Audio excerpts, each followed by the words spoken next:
If you were hoping for something truly different from Samsung, you pretty much got it right here. Hey, it's Joshua Vergara from Android Authority, and this is the Samsung Galaxy Note Edge.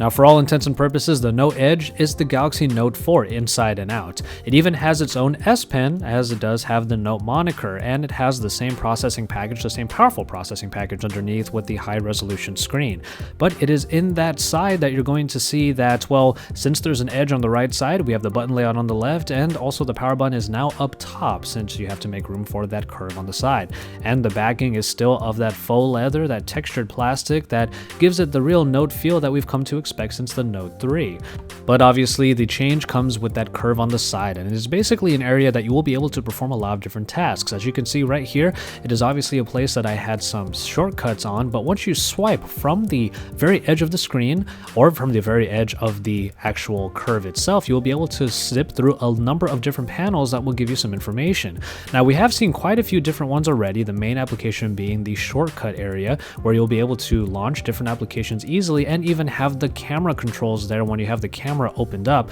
But as you scroll through all of the different panels, you'll see that you'll have a lot of information available. It's almost like a ticker of sorts that will be there at all times if you so choose for it to be so. So you can get the news while you're watching a video on YouTube, or you'll be able to see your tweets and all of the trending topics coming up on that little panel using the Twitter panel. There are a lot of developers already hard at work to create even more experiences with that panel, and we're sure that the list will really expand through time and will give you even more functionality on this Edge. And here's another function where you're able to actually have the controls in that little curve up there, so that when you have it available, activated, it won't take up any of the real estate on the screen, allowing you to really take advantage of the video itself and not interrupt your viewing experience. And you can see here that the touch sensitivity on there is still about what you would expect. And also there's this functionality right here where you can have a clock mode, a night mode, in which you just rub the curve while it is in standby, and you'll still be able to access all the different panels in just that one little area, even when the entire rest of the screen is off. This is obviously something that we would expect to see people have on their nightstands, make it easy for you to have a little bit of a clock